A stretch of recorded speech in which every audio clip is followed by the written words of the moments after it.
ಎಲ್ಲರಿಗೂ ನಮಸ್ಕಾರ. Welcome back to my channel.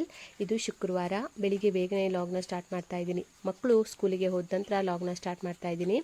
ಮಕ್ಕಳಿಗೀಗ tiffin ಏನು ಕೊಡೋ ಅವಶ್ಯಕತೆ ಇಲ್ಲ, ಯಾಕೆಂದರೆ ಅವರಿಗೆ ಎಕ್ಸಾಮ್ ನಡೀತಾ ಇರೋದ್ರಿಂದ ಶಾರ್ಟ್ ಬ್ರೇಕಿಗೆ ಏನಾದರೂ ಸ್ನ್ಯಾಕ್ಸ್ನ ತಗೊಂಡು ಹೋಗ್ತಾರೆ. ಹಾಗೆ ಲಂಚ್ ಬಾಕ್ಸಿಗೆ ಏನು ಬೇಡ ಅಂತ ಹಾಗೇನೆ ಹೋಗ್ತಾರೆ. ಅಂದರೆ ಮಧ್ಯಾಹ್ನ 1 ಗಂಟೆಗೆಲ್ಲ ಸ್ಕೂಲ್ ಬಿಡೋದ್ರಿಂದ 2 ಗಂಟೆ ಅಷ್ಟೊತ್ತಿಗೆಲ್ಲ ಮನೆಗೆ ಬಂದುಬಿಡ್ತಾರೆ. ಹಾಗಾಗಿ ಅವರಿಗೆ ಲಂಚ್ ಬಾಕ್ಸ್ ಪ್ಯಾಕ್ ಮಾಡೋ ಹಾಗಿಲ್ಲ, ಅಂದರೆ ಅವಶ್ಯಕತೆ ಇಲ್ಲ. ಹಾಗಾಗಿ ನಾನು ಬೇಗ ಅಡುಗೆ ಕೆಲಸನ ಸ್ಟಾರ್ಟ್ ಮಾಡ್ಕೊಂಡಿದ್ದೀನಿ. ಇನ್ನೇನು ಮಹಾಲಯ ಅಮಾವಾಸ್ಯೆ ಈಗಾಗಲೇ ಶುರುವಾಗಿದೆ.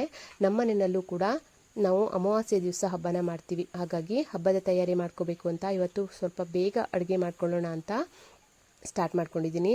ಹಾಗೆ ಕೆಸುವಿನ ಸೊಪ್ಪನ್ನೆಲ್ಲ ಕಿತ್ತಾಕ್ತಾ ಇದ್ವಲ್ಲ, ಇವತ್ತು ಸ್ವಲ್ಪ ಕೆಸುವಿನ ಸೊಪ್ಪನ್ನು ಹಾಗೆಯೇ ಇಟ್ಕೊಂಡಿದ್ದೆ ನಿನ್ನೆ. ಅದನ್ನ ಇವತ್ತು ಈ ರೀತಿಯಾಗಿ ಚಿಕ್ಕ ಚಿಕ್ಕದಾಗಿ ಕಟ್ ಮಾಡಿ ಈ ಥರ ಒಂದು ಪಾತ್ರೆಯಲ್ಲಿ ಹಾಕಿ ಅದಕ್ಕೆ ರುಚಿಗೆ ತಕ್ಕಷ್ಟು ಉಪ್ಪು ಹಾಗೆ ಸ್ವಲ್ಪ ಜಾಸ್ತಿನೇ ಹುಳಿ ಹಾಕ್ಕೊಳ್ತಾ ಇದ್ದೀನಿ. ಅಂದರೆ ಸ್ವಲ್ಪ ಕಡಿಮೆ ಉಪ್ಪನ್ನು ಹಾಕ್ಕೊಳ್ಬೇಕು, ಸೊಪ್ಪು ಜಾಸ್ತಿ ಅಂತ ಅನಿಸುತ್ತೆ, ಆಮೇಲೆ ಕಡಿಮೆ ಆಗಿಬಿಡುತ್ತೆ. ಹಾಗೆ ಹುಳಿ ಅಂಶನೂ ಕೂಡ ಸ್ವಲ್ಪ ಜಾಸ್ತಿನೇ ಬೇಕಾಗುತ್ತೆ. ಹಾಗೆ ನಾನಿಲ್ಲಿ ಮುರುಗಲು ಹುಳಿನ ಹಾಕ್ಕೊಳ್ತಾ ಇದ್ದೀನಿ, ಪುನರ್ ಪುಳಿ ಅಂತೀವಲ್ಲ ಅದನ್ನ ಹಾಕ್ಕೊಳ್ತಾ ಇದ್ದೀನಿ. ಹಾಗೆ ನಾನಿಲ್ಲಿ ಖಾರಕ್ಕೆ ಚೂರು ಮೆಣಸನ್ನು ಹಾಕ್ಕೊಳ್ತಾ ಇದ್ದೀನಿ. ಚೂರು ಮೆಣಸನ್ನು ಈ ರೀತಿಯಾಗಿ ಕುಟ್ಟಾಣಿಯಲ್ಲಿ ಕುಟ್ಟಿ ಸೇರಿಸ್ಕೊತಾ ಇದ್ದೀನಿ. ಸ್ವಲ್ಪ ಖಾರವಾಗಿದ್ರೇ ಚೆನ್ನಾಗಿರುತ್ತೆ ಅಂತ ಸ್ವಲ್ಪ ಜಾಸ್ತಿನೇ ಹಾಕ್ಕೊಂಡು ಸ್ವಲ್ಪ ನೀರನ್ನು ಹಾಕಿ ಬೇಯೋದಕ್ಕೆ ಇಟ್ಟು ಈ ಕಡೆ ಸೌತೆಕಾಯಿನ ಈ ರೀತಿಯಾಗಿ ಚಿಕ್ಕ ಚಿಕ್ಕದಾಗಿ ಕಟ್ ಮಾಡ್ಕೊತಾ ಇದ್ದೀನಿ. ಈ ಥರ ಚಿಕ್ಕದಾಗಿ ಕಟ್ ಮಾಡ್ಕೊಳ್ಳಿಕ್ಕಾಗಲ್ಲ ಅಂದರೆ ಈ ಥರ ತುರಿದು ಕೂಡ ಸೇರಿಸ್ಕೋಬೋದು. ಸೌತೆಕಾಯಿ ಗೊಜ್ಜು ಮಾಡ್ಕೊಳ್ಳೋಣ ಅಂತ ಸೌತೆಕಾಯಿನ ಈ ರೀತಿಯಾಗಿ ಚಿಕ್ಕ ಚಿಕ್ಕದಾಗಿ ತುರಿದು ಇಟ್ಕೊಂಡಿದ್ದೀನಿ. ಈಗ ಒಗ್ಗರಣೆಗೆ ಒಂದು ಬಾಣಲಿನಲ್ಲಿ 2-3 ಸ್ಪೂನ್ ಆಗುವಷ್ಟು ಎಣ್ಣೆನ ಹಾಕಿ ಅದಕ್ಕೆ ಎಣ್ಣೆ ಬಿಸಿ ಆದಮೇಲೆ ಸಾಸಿವೆ, ಜೀರಿಗೆ ಮತ್ತು ಕರಿಬೇವು ಮತ್ತು ಬೆಳ್ಳುಳ್ಳಿ ಹಾಗೆ ಇಂಗನ್ನು ಹಾಕಿ ಒಗ್ಗರಣೆ ಕೊಟ್ಕೊಂಡು ಬೆಳ್ಳುಳ್ಳಿ ಮತ್ತು ಇಂಗನ್ನು ಹಾಕಿ ಅದು ಸ್ವಲ್ಪ ಚೆನ್ನಾಗಿ ಬೆಂದ ಮೇಲೆ ತುರಿದಿಟ್ಕೊಂಡಿರುವಂತಹ ಸೌತೆಕಾಯಿಯನ್ನು ಹಾಕಿ ಬೇಯಿಸ್ಕೋಬೇಕು. ಸ್ವಲ್ಪ ಉಪ್ಪನ್ನು ಹಾಕಿ ಬೇಯಿಸ್ಕೊತಾ ಇದ್ದೀನಿ. ಸೌತೆಕಾಯಿ ಅರ್ಧದಷ್ಟು ಬೆಂದರೆ ಸಾಕಾಗತ್ತೆ, ಪೂರ್ತಿಯಾಗಿ ಬೇಯಬೇಕು ಅಂತೇನಿಲ್ಲ. ಅಷ್ಟು ಬೆಂದಮೇಲೆ ಅದು ಪೂರ್ತಿಯಾಗಿ ತಣ್ಣಗಾಗೋದಕ್ಕೆ ಬಿಡಬೇಕು. ಅಂದರೆ ಸ್ವಲ್ಪ ಬಿಸಿ ಇರಬಾರ್ದು, ಪೂರ್ತಿಯಾಗಿ ತಣ್ಣಗಾಗಬೇಕು. ತಣ್ಣಗಾದ್ಮೇಲೆ ನಾವು ಇದಕ್ಕೆ ಮೊಸರನ್ನ ಹಾಕ್ಕೊಳ್ಳೋದು. ಇಷ್ಟು ಮಾಡಿಕೊಂಡ್ರೆ ಸೌತೆಕಾಯಿ ಗೊಜ್ಜು ರೆಡಿ ಆಗುತ್ತೆ. ಈ ಸ್ವಲ್ಪ ಬಿಸಿಲಿದೆ ಇವತ್ತು, ಈ ವಾತಾವರಣಕ್ಕೆ ಈ ಗೊಜ್ಜು ತುಂಬಾ ಸಖತ್ತಾಗಿರುತ್ತೆ. ಹಾಗೆ ಈ ಥರ ಕೆಸುವಿನ ಸೊಪ್ಪಿನ ಪಲ್ಯ ಎಲ್ಲ ಮಾಡಿಕೊಂಡಾಗ ಅದು ಸ್ವಲ್ಪ ಖಾರವಾಗಿಯೇ ಇರುತ್ತಲ್ಲ, ಹಾಗಾಗಿ ಈ ಥರ ಗೊಜ್ಜನ್ನು ಮಾಡಿಕೊಂಡ್ರೆ ತುಂಬಾ ರುಚಿಯಾಗುತ್ತೆ. ಈಗ ಈ ಕಡೆ ಕೆಸುವಿನ ಸೊಪ್ಪು ಕೂಡ ಚೆನ್ನಾಗಿ ಬೆಂದಿತ್ತು ನೋಡಿ, ಈ ರೀತಿಯಾಗಿ ಪಲ್ಯ ಕೂಡ ರೆಡಿಯಾಗಿತ್ತು. ಇದಕ್ಕೆ ಬೆಳ್ಳುಳ್ಳಿ ಹಾಕಿ ಒಗ್ಗರಣೆ ಕೊಟ್ಕೊಂಡ್ರೆ ಪಲ್ಯ ರೆಡಿಯಾಗುತ್ತೆ. ಈ ಕಡೆ ಸೌತೆಕಾಯಿ ಕೂಡ ಚೆನ್ನಾಗಿ ಕೂಲಾಗಿತ್ತು. ಅದಕ್ಕೆ ಈಗ ಮೊಸರನ್ನು ಹಾಕಿ ಚೆನ್ನಾಗಿ ಒಂದ್ಸರಿ ಮಿಕ್ಸ್ ಮಾಡಿಕೊಂಡ್ರೆ ಸೌತೆಕಾಯಿ ಗೊಜ್ಜು ಕೂಡ ರೆಡಿ ಆಯಿತು. ಈಗ ಬೇರೆ ಹಲಸಿನಕಾಯಿ ಕೂಡ ಈ ರೀತಿಯಾಗಿ ಕಟ್ ಮಾಡಿ ನೀರೊಳಗಡೆ ಹಾಕಿಟ್ಕೊಂಡಿದ್ದೀನಿ. ಅದಕ್ಕೆ ಈಗ ಒಂದು ತವಾದ ಮೇಲೆ ಕಾಯೋದಕ್ಕೆ ಇಟ್ಕೊಂಡು ಅದಕ್ಕೆ ಎಣ್ಣೆನ ಹಾಕಿ ಒಂದು ಮಸಾಲನ್ನ ರೆಡಿ ಮಾಡ್ಕೊಂಡಿದ್ದೀನಿ. ಮಸಾಲೆಗೆ ಏನಿಲ್ಲ, ಅಚ್ಚ ಖಾರದ ಪುಡಿ ಹಾಗೆ ಸ್ವಲ್ಪ ಶುಂಠಿ ಬೆಳ್ಳುಳ್ಳಿ ಪೇಸ್ಟು, ಸ್ವಲ್ಪ ಈಗ ಕಟ್ ಮಾಡಿ ಇಟ್ಕೊಂಡಿರುವಂತಹ ಬೇರೆ ಹಲಸಿನಕಾಯಿನ ಹಾಕಿ ಈ ಥರ ರವಾದಲ್ಲಿ ಅದ್ದಿ ತವಾದ ಮೇಲೆ ಹಾಕಿ ಬೇಯಿಸ್ಕೊಂಡ್ರೆ ತುಂಬಾ ರುಚಿಯಾಗಿರುವಂತಹ ಬೇರೆ ಹಲಸಿನಕಾಯಿ ಫ್ರೈ ರೆಡಿ ಆಗುತ್ತೆ. ಸ್ವಲ್ಪ ತಿಳುವಾಗಿಯೇ ಕಟ್ ಮಾಡ್ಕೋಬೇಕು, ತುಂಬ ತಿಳುವಾಗಿ ಅಲ್ಲ, ಸ್ವಲ್ಪ ತಿಳುವಾಗಿ ಕಟ್ ಮಾಡ್ಕೋಬೇಕು. ತಿನ್ನೋದಕ್ಕೆ ಸಖತ್ತಾಗಿರುತ್ತೆ. ಈ ರೀತಿಯಾಗಿ 2 ತವಾದ ಮೇಲೆ ಹಾಕ್ಕೊಂಡಿದ್ದೀನಿ ಸ್ವಲ್ಪ ಬೇಗ ಆಗಲಿ ಅಂತ. ಹಾಗೆ ಇದು ಕೂಡ ಚೆನ್ನಾಗಿ ಬೇಯ್ತಾ ಇತ್ತು. ಹಾಗೆ ಕೆಸುವಿನ ಸೊಪ್ಪಿನ ಕರ್ಕಲಿಗೂ ಕೂಡ ಒಗ್ಗರಣೆನ ಹಾಕಿ ರೆಡಿ ಮಾಡ್ಕೊಂಡಿದ್ದೀನಿ. ಬಿಸಿ ಬಿಸಿ ಅನ್ನದ ಜೊತೆಗೆ ಈ ರೀತಿಯಾಗಿ ಸೌತೆಕಾಯಿ ಗೊಜ್ಜು ಹಾಗೆ ಕೆಸುವಿನ ಸೊಪ್ಪಿನ ಪಲ್ಯ ಜೊತೆಗೆ ಫ್ರೈನ ಇಟ್ಕೊಂಡು ಊಟ ಮಾಡ್ತಿದ್ರೆ ನಿಜವಾಗ್ಲೂ ಸಖತ್ತಾಗಿರುತ್ತೆ. ಅದರಲ್ಲೂ ಈ ಥರ ಒಂದು ಟೈಮಲ್ಲಿ ಬಿಸಿಲು, ಒಂದು ಸ್ವಲ್ಪ ಹೊತ್ತು ಬಿಸಿಲು ಮತ್ತು ಒಂದು ಸ್ವಲ್ಪ ಹೊತ್ತು ಮಳೆ, ಈ ಥರ ವಾತಾವರಣ ಎಲ್ಲ ಇದ್ದಾಗ ಈ ಥರ ಗೊಜ್ಜು ಸಖತ್ತಾಗಿರುತ್ತೆ. ಬಿಸಿ ಬಿಸಿ ಅನ್ನದ ಜೊತೆಗೆ ಈ ಗೊಜ್ಜನ್ನು ಹಾಕ್ಕೊಂಡು ಊಟ ಎಲ್ಲ ಮುಗಿಸ್ಕೊಂಡು ಕೆಲಸನ ಸ್ಟಾರ್ಟ್ ಮಾಡ್ಕೊಂಡಿದ್ದೀನಿ. ಹಾಗೆ ನಿನ್ನೆನೇ ಅಕ್ಕಿನ ತೊಳೆದು ಹಾಕಿದ್ದೆ ವಡೆ ಮಾಡ್ಕೊಳ್ಳೋದಕ್ಕೆ ಅಂತ. ಅಂದರೆ ತುಂಬ ಜನ ಬರ್ತಾರೆ, 30-40 ಜನ ಆಗುವಷ್ಟು ಬರ್ತಾರೆ. ಹಬ್ಬದ ದಿವಸನೇ ವಡೆ ಎಲ್ಲ ಜಾಸ್ತಿ ಮಾಡ್ಕೊಳ್ಳೋದು ಕಷ್ಟ ಅಂತ ಹಬ್ಬದ ದಿವಸ ಸ್ವಲ್ಪ ಮಾಡ್ಕೊಳ್ಳೋಣ ಅಂತ ನಾವು 2 ದಿನ ಮೊದಲೇ ವಡೆ ಮಾಡ್ಕೊತೀವಿ. ಹಾಗೆ ಅದಕ್ಕೆ ನಿನ್ನೆನೇ ನಾನು ಅಕ್ಕಿನ ಚೆನ್ನಾಗಿ ತೊಳೆದಿಟ್ಕೊಂಡಿದ್ದೀನಿ. ಅಂದರೆ ಸ್ವಲ್ಪ ಜಾಸ್ತಿ ಪ್ರಮಾಣದಲ್ಲಿ ಮಾಡಿರೋದ್ರಿಂದ ಸ್ವಲ್ಪ ಜಾಸ್ತಿನೇ ಅಕ್ಕಿನ ತೊಗೊಂಡಿದ್ದೀನಿ. ನಾನಿಲ್ಲಿ ರೇಷನ್ ಅಕ್ಕಿನ ತೊಗೊಂಡಿದ್ದೀನಿ. ಅದನ್ನ ಈ ರೀತಿಯಾಗಿ ಚೆನ್ನಾಗಿ ಒಂದು 5-6 ಸರಿ ತಿಕ್ಕಿ ತೊಳ್ಕೊಬೇಕು. ಈ ರೀತಿಯಾಗಿ ತೊಳ್ಕೊಂಡು ಅದನ್ನ ನೀರು ಬಸಿದಿಟ್ಕೋಬೇಕು. ಒಂದು 10 ನಿಮಿಷ ನೀರನ್ನು ಬಸಿದಿಟ್ಕೊಂಡ್ರೆ ಪೂರ್ತಿಯಾಗಿ ನೀರು ಬಸಿಯುತ್ತೆ. ಹಾಗಾಗಿ ಅದನ್ನ ಆಮೇಲೆ ಒಣಗಿಸ್ಕೊಳ್ಳೋದು ಅಷ್ಟೇ. ಈ ರೀತಿಯಾಗಿ ಅಕ್ಕಿನ ಚೆನ್ನಾಗಿ ಒಂದು 4-5 ಸರಿ ತೊಳ್ಕೊಂಡು ಅದು ನೀರು ಪೂರ್ತಿಯಾಗಿ ಬಸ್ಕೊಂಡು ಆಮೇಲೆ ಅದನ್ನ ಒಣಗಿಸ್ಕೋಬೇಕು. ಒಣಗಿಸ್ಕೊಳ್ಳೋದು ಅಷ್ಟೇ, ತುಂಬ ಬಿಸಿಲಿರಬೇಕಾದ್ರೆ ಒಣಗಿಸ್ಕೋಬೇಕು. ಚೆನ್ನಾಗಿ ಒಣಗಬೇಕು ಅಕ್ಕಿ ನೋಡಿ, ಈ ರೀತಿಯಾಗಿ ಆಗುತ್ತೆ. ಈ ಥರ ಚೆನ್ನಾಗಿ ಒಣಗಿದ ಮೇಲೆ ಮತ್ತೆ ಒಂದ್ಸರಿ ಮಧ್ಯ ಈ ಥರ ಕೈ ಆಡಿಸ್ತಾನೇ ಇರಬೇಕಾಗತ್ತೆ.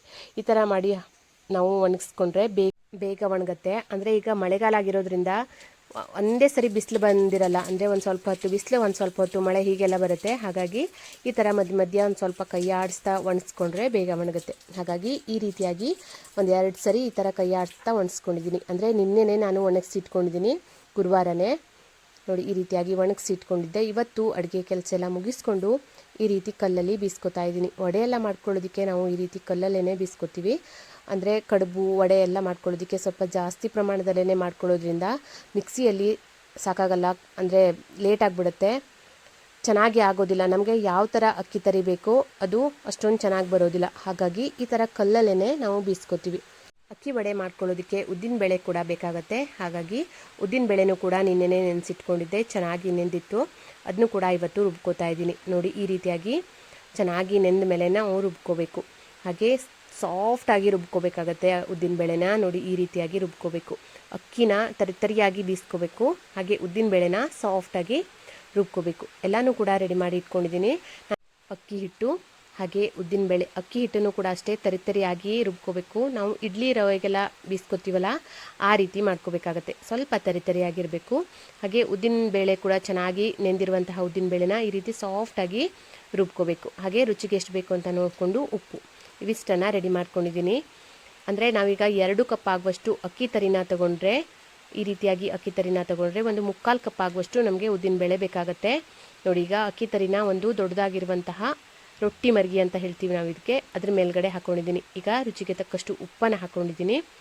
ಹಾಗೆ ರುಬ್ಬಿಟ್ಕೊಂಡಿರುವಂತಹ ಉದ್ದಿನ ಹಿಟ್ಟನ್ನು ಸ್ವಲ್ಪನೇ ಹಾಕಿ ಚೆನ್ನಾಗಿ ಮಿಕ್ಸ್ ಮಾಡ್ಕೋಬೇಕು.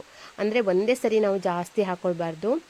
ಈ ಥರ ನಾವು ಕಲಿಸ್ಕೊತಾ ಇದ್ದರೆ ಗೊತ್ತಾಗುತ್ತೆ ಯಾವ ರೀತಿ ಎಷ್ಟು ಬೇಕಾಗತ್ತೆ ಅಂತ. ಅಷ್ಟನ್ನು ಮಾತ್ರನೇ ಹಾಕ್ಕೊಳ್ಬೇಕು. ಒಂದೇ ಸರಿ ನಾವು ಉದ್ದಿನಬೇಳೆನ ಹಾಕ್ಕೊಂಡ್ಬಿಟ್ರೆ, ಉದ್ದಿನ ಹಿಟ್ಟನ್ನು ಹಾಕ್ಕೊಂಡ್ಬಿಟ್ರೆ ಅದು ವಡೆ ಗಟ್ಟಿ ಆಗೋದೇ ಇಲ್ಲ, ಸಾಫ್ಟ್ ಆಗಿಬಿಡುತ್ತೆ. ಹಾಗಾಗಿ ನೋಡಿ ಈಗ ಸ್ವಲ್ಪ ಹಾಕ್ಕೊಂಡಿದ್ದೀನಿ. ಈ ರೀತಿ ಸ್ವಲ್ಪನೇ ಹಾಕಿ ಚೆನ್ನಾಗಿ ಇದನ್ನ ಕಲಿಸ್ಕೋಬೇಕು. ಉದ್ದಿನ ಹಿಟ್ಟಲ್ಲೇ ಈ ರೀತಿ ಚೆನ್ನಾಗಿ ಒಂದು ಸರಿ ಮಿಕ್ಸ್ ಮಾಡಿಕೊಂಡು ನಾದ್ಕೊತ ಕಲಿಸ್ಕೋಬೇಕು. ಈ ಟೈಮಲ್ಲಿ ನಮಗೆ ಗೊತ್ತಾಗುತ್ತೆ ಸ್ವಲ್ಪ ಗಟ್ಟಿ ಹದನೇ ಇರಬೇಕು, ತುಂಬ ತಿಳುವಾಗಿ ಇರಬಾರ್ದು. ಹಾಗಾಗಿ ಇದನ್ನ ಚೆನ್ನಾಗಿ ನಾದ್ಕೋತಾ ಇದ್ದೀನಿ. ಹಿಟ್ಟಲ್ಲೇ ಅಕ್ಕಿ ಹಿಟ್ಟು ಚೆನ್ನಾಗಿ ಹೊಂದ್ಕೋಬೇಕು, ಅಲ್ಲಿ ತನಕನೂ ನಾದ್ಕೋಬೇಕು. ಇದಕ್ಕೆ ಸ್ವಲ್ಪ ಅರಿಶಿನ ಪುಡಿನೂ ಕೂಡ ಹಾಕ್ಕೊಳ್ತಾ ಇದ್ದೀನಿ. ಅರಿಶಿನ ಪುಡಿನ ಹಾಕಿದ ಮೇಲೆ ಈ ರೀತಿ ಕೈಯಲ್ಲೇ ತಿಕ್ಕಿ ನಾದ್ಕೋಬೇಕು. ಅಕ್ಕಿ ರೊಟ್ಟಿ ಎಲ್ಲ ಮಾಡ್ಕೋತೀವಲ್ಲ ಅದೇ ರೀತಿಯಾಗಿಯೇ ಚೆನ್ನಾಗಿ ತಿಕ್ಕಿ ನಾದ್ಕೋಬೇಕಾಗತ್ತೆ. ನೋಡಿ ಹೀಗೆ ಈ ರೀತಿಯಾಗಿ ನಾದ್ಕೊಂಡು ಈ ಥರ ಉಂಡೆ ಥರ ಮಾಡಿ ಎತ್ತಿಟ್ಕೋತಾ ಇದ್ದೀನಿ. ಅಂದರೆ ಒಂದೇ ಸರಿ ಈ ಥರ ಉಂಡೆ ಥರ ಮಾಡಿ ಎತ್ತಿಟ್ಕೊಂಡ್ರೆ ಸಾಕಾಗಲ್ಲ, ಮತ್ತೆ ಇದನ್ನ ನಾದ್ಕೋಬೇಕು. ಎಷ್ಟು ನಾದ್ಕೋಬೇಕು ಅಂದರೆ ಚೆನ್ನಾಗಿ ಹಿಟ್ಟು ಹೊಂದ್ಕೋಬೇಕು, ಅಂದರೆ ಎಲ್ಲೂ ಬಿರುಕು ಬರಬಾರ್ದು, ಅಲ್ಲಿ ತನಕ ನಾವು ಇದನ್ನ ಈ ರೀತಿಯಾಗಿ ಚೆನ್ನಾಗಿ ಇದನ್ನ ಮಿಲ್ಕೋತಾನೆ ತಿಕ್ಕೊಂಡು ನಾದ್ಕೋಬೇಕಾಗತ್ತೆ. ನೋಡಿ ಹೀಗೆ ಈ ರೀತಿಯಾಗಿ ಒತ್ತಿ ಇದನ್ನ ನಾದ್ಕೊಂಡು ಉಂಡೆ ಥರ ಮಾಡಿ ಇಟ್ಕೊಂಡಿದ್ದೀನಿ. ನೋಡಿ ಈ ರೀತಿಯಾಗಿ ಆಗಿದೆ. ಈ ಥರ ಆಗಬೇಕು, ಚೆನ್ನಾಗಿ ಸಾಫ್ಟಾಗಿ ಆಗಬೇಕು. ಅಲ್ಲಿ ತನಕನೂ ನಾವು ಇದನ್ನ ಚೆನ್ನಾಗಿ ತಿಕ್ಕಿ ಇದನ್ನ ರೆಡಿ ಮಾಡ್ಕೋಬೇಕಾಗತ್ತೆ, ಉಂಡೆ ಥರ ಮಾಡ್ಕೋಬೇಕು.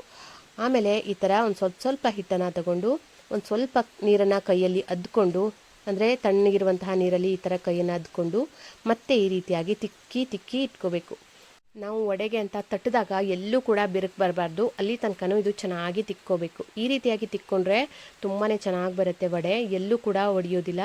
ಹಾಗಾಗಿ ಈ ರೀತಿಯಾಗಿ ತಿಕ್ಕಿ ಇಟ್ಕೋತಾ ಇದ್ದೀನಿ. ನೋಡಿ ಹೀಗೆ ಈ ಥರ ಮಾಡಿ ತಿಕ್ಕೊಂಡು ನಮಗೆ ಯಾವ ಸೈಜಲ್ಲಿ ವಡೆ ಬೇಕೋ ಆ ಸೈಜಲ್ಲಿ ಈ ರೀತಿಯಾಗಿ ಉಂಡೆ ಮಾಡ್ಕೋಬೇಕು. ನೋಡಿ ಈ ರೀತಿಯಾಗಿ ಉಂಡೆ ಮಾಡಿಕೊಂಡಾಗ ಎಲ್ಲೂ ಕೂಡ ಸೈಡಲ್ಲಿ ಬಿರುಕು ಬಿಡಬಾರ್ದು, ಅಲ್ಲಿ ತನಕ ನಾವು ಚೆನ್ನಾಗಿ ತಿಕ್ಕಿ ಈ ಥರ ಉಂಡೆ ಮಾಡಿ ಇಟ್ಕೊಂಡು, ಈಗ ಬಾಳೆ ಎಲೆ ಮೇಲೆ ಸ್ವಲ್ಪ ಎಣ್ಣೆನ ಹಚ್ಕೊಂಡು ನಾವು ಈ ಥರ ಹಿಟ್ಟನ್ನು ಇಟ್ಟು ಚೆನ್ನಾಗಿ ಲಟ್ಟಿಸ್ಕೊಳ್ಳೋದಷ್ಟೇ. ಕೈಯಲ್ಲೂ ಕೂಡ ತಟ್ಕೋಬೋದು, ಇಲ್ಲ ಕೆಳಗಡೆ ಒಂದು ಪ್ಲೇಟ್ ಇಟ್ಕೊಂಡು ಮೇಲ್ಗಡೆ ಪ್ಲಾಸ್ಟಿಕ್ ಏನಾದರೂ ಕವರ್ ಇಟ್ಕೊಂಡು ಅದ್ರ ಮೇಲ್ಗಡೆ ಇನ್ನೊಂದು ಪ್ಲೇಟ್ ಇಟ್ಕೊಂಡು ಕೂಡ ಹಾಗೂ ಕೂಡ ಮಾಡ್ಕೋಬೋದು, ಇಲ್ಲ ಈ ಥರ ಲಟ್ಟಣಿಗೆಲ್ಲೂ ಕೂಡ ಲಟ್ಟಿಸ್ಕೋಬೋದು. ನೋಡಿ ಈ ರೀತಿಯಾಗಿ ಎಲ್ಲ ಕಡೆನೂ ಒಂದೇ ಸೈಜಲ್ಲಿ ನಾವು ಈ ಥರ ತಟ್ಕೋಬೇಕಾಗತ್ತೆ. ತುಂಬ ತಿಳುವಾಗಿನೂ ಇರಬಾರ್ದು, ತುಂಬ ದಪ್ಪವಾಗಿನೂ ಇರಬಾರ್ದು, ಹದವಾಗಿರಬೇಕು. ಸ್ವಲ್ಪ ತಿಳುವಾಗಿಯೇ ಇರಬೇಕಾಗತ್ತೆ, ತೀರಾ ತಿಳುವಾಗಿ ಅಲ್ಲ, ಸ್ವಲ್ಪ ತಿಳುವಾಗಿರಬೇಕು. ಹೀಗೆ ಒಂದು 2-3 ಈ ರೀತಿಯಾಗಿ ನಾವು ಲಟ್ಟಿಸ್ಕೋಬೇಕು. ಮಧ್ಯದಲ್ಲಿ ಒಂದು ಚಿಕ್ಕದಾಗಿ ನಾವು ತೂತು ವಡೆ ಕೂಡ ಮಾಡ್ಕೋಬೋದು. ಮಧ್ಯದಲ್ಲಿ ಒಂದು ಹೋಲ್ ಮಾಡಿಕೊಂಡ್ರೆ ತೂತು ವಡೆನೂ ಕೂಡ ಆಗುತ್ತೆ. ಒಂದು ಸ್ವಲ್ಪ ಈ ವಡೆ ಮಾಡ್ಕೋತೀವಿ, ಹಾಗೆ ಒಂದು ಸ್ವಲ್ಪ ತೂತು ವಡೆನೂ ಕೂಡ ಮಾಡ್ಕೋತೀವಿ. 2 ತರಹದ ವಡೆನೂ ಮಾಡ್ಕೋತೀವಿ. ಎಣ್ಣೆನ ಬಿಸಿ ಆಗೋದಕ್ಕೆ ಇಟ್ಟಿದ್ದೆ, ಎಣ್ಣೆ ಕೂಡ ಚೆನ್ನಾಗಿ ಕಾದಿತ್ತು.